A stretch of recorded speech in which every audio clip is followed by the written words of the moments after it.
വർഷാപ്പുകാരിപ്പോ വരും പറഞ്ഞു. പൈസ പറ്റില്ലേക്കോ എന്നിട്ട് മാറിക്കടാ. എന്തായാലും വില ഇല്ലാത്ത നമുക്ക് ആ ചാവി ഒന്ന് എടുക്കാം.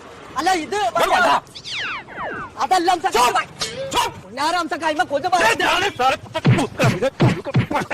എന്താ ഒരു ഇതില്ലാത്ത ബോംബെ അംശം വെച്ച വണ്ടി തരാൻ വെച്ചാണോ?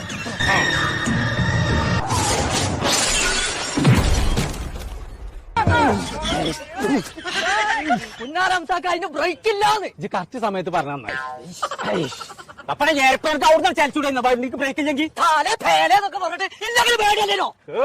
എയർപോർട്ട് നിങ്ങൾക്ക് സ്വന്തമായിട്ട് ഒരു ബൈക്ക് വാങ്ങിക്കൂടാ? ഞങ്ങളോട് ഇങ്ങനെ ഇറക്കണോ? ലൈസൻസ് ഇല്ലേ എന്നടിച്ച് എന്റെ അടുത്ത് പൈസ ഇല്ല. ബോംബെയിലൊക്കെ ഞാൻ അങ്ങനെയാണ് ഫ്രീ ആയിട്ടാ കൊണ്ടെടുക്കുക. അങ്ങനെയാണെങ്കിൽ മഞ്ചേരിന്റെ ഫാഷൻ സ്റ്റോർ എന്നിട്ടൊരു ഷോപ്പ്, അവിടെ NFBI എന്നിട്ടൊരു കറണ്ടിന്റെ വണ്ടി. നിങ്ങൾക്ക് അത് വാങ്ങിക്കൂടാ? അതിന്റെ ലൈസൻസും വേണ്ട, നിങ്ങൾ പെട്രോളും വളർത്തേണ്ട ഒരു തേങ്ങയും വേണ്ട. അത് നിങ്ങൾക്കും കൊണ്ടിറക്കാം, നിങ്ങളെ വൈഫിനും കൊണ്ടിറക്കാതെ. ഇങ്ങോട്ട് വരെ ആ റോഡ് ഉണ്ടല്ലേ, ആ റോട്ടുമെന്ന്